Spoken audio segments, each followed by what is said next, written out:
Mm-hmm. Instead of yourself, I said that wrong, but you put yourself at their ex to see what they were like. And you're like, wait a minute, I wouldn't want someone to put me in this loan. Mm-hmm. So therefore, I'm not going to put it for them. Yeah. Someone else in your office put themselves at X Mm-hmm. and kept themselves there. Mm-hmm. And they got the money. And they sold what? What did they sell, Frankie?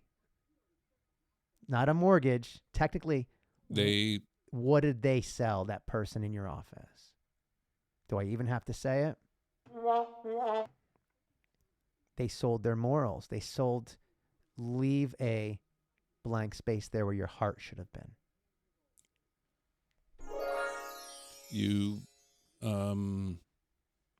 Mic drop. You sold your soul. To make $1, you want to put this beautiful family, husband, wife with 3 kids. Ridiculous. They're going to struggle in the next 6 months. They're going to be homeless. And that's exactly what happened. I don't want to relive that whole time. We could talk about it another time. Yeah, because it gets dark. But my point is, all of this, I'm going to wrap this up right now beautifully. Yeah, you please, ready? Please do. Money is the root of all evil. If what you're doing is ignoring the evil that the money is going to cause. Mm-hmm. What do I mean by that? Whether or not it's money that you're going to bring in and you're going to do stupid shit with it, or whether or not you're getting the money by taking it from someone or something or for something that's going to cause harm to someone else. Mm-hmm. That money is wrapped in low resonance and you took it. Mm-hmm.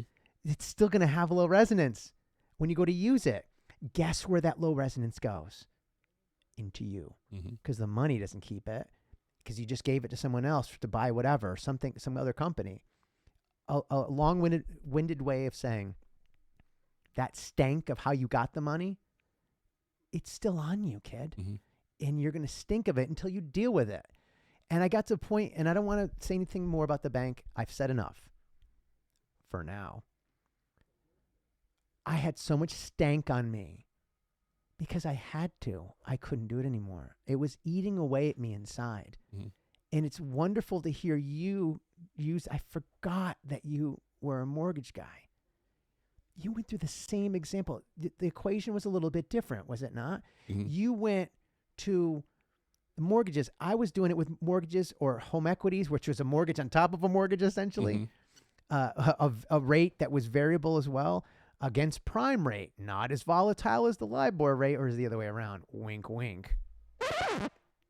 And then all of a sudden, 10 years go by, that new addition to the house, they haven't paid anything but interest on it because we didn't make them do anything but interest for 10 years. And then it becomes a fixed rate loan that they can't afford. No, that was the balloon payments that you only pay interest and the end of. Well, it's a home equity. It was the first 10 years was you can draw down whatever you want. Mm-hmm. We only required them to pay interest.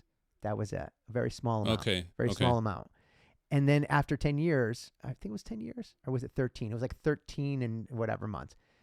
10 or 30, I forget. I'm already trying to. They had to satisfy the balance? It turned into a fixed rate product. Okay, so that's not the same. Because there was the balloon payment that you only pay the interest, and the end of 15 years, you got to pay whatever the balance is, which is... Right, that's part of the products. I'm talking about home equity credit line. It's a second mortgage on top behind...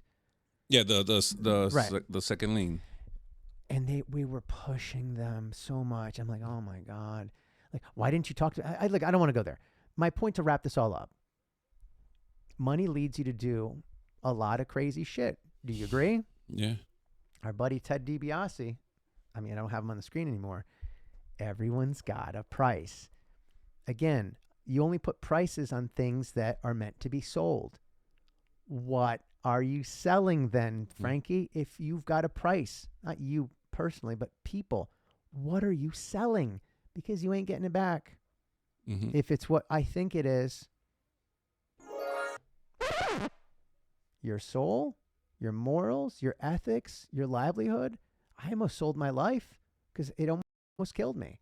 I couldn't deal with that low resonance anymore. I didn't know how to deal with it. I quit my job from when I didn't even get 2 weeks. I'm like, something really bad is going to happen. And sure enough, 6 months later, boom. I mean, for God's sake. So I'm glad we talked about it. I love how we kind of got away from the endorsements. It was getting corny, but I got to end it on something funny.